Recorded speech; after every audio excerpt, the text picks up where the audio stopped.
Developments for controlling bacterial infections have been advancing worldwide, but so has the increased drug resistance within various bacterial strains.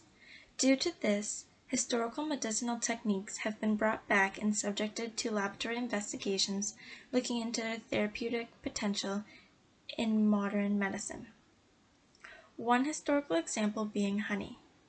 Although today it is used mainly for dietary consumption, studies have shown that honey possesses valuable antimicrobial activity.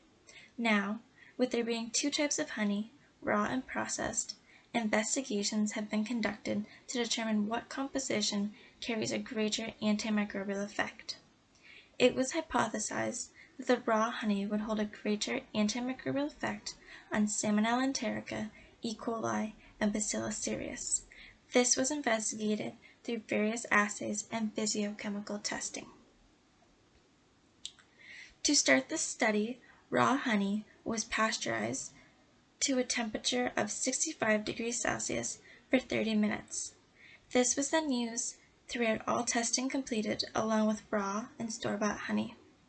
A H2O2 assay was conducted to determine the peroxide concentration, which is one component of the antimicrobial properties within honey.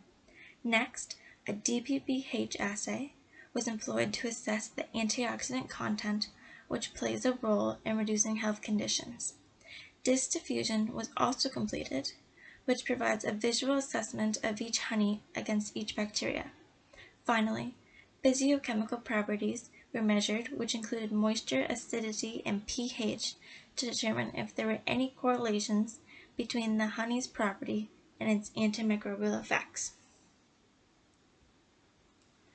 A one-way ANOVA was performed on both the H2O2 and DPPH results. Within the H2O2 results, it was discovered that there was a significance seen when comparing the raw honey to both the pasteurized and store-bought samples, whereas with the DPPH assay results, a trend was seen with the antioxidant content rising the more pasteurization the honey has, but no significance was found.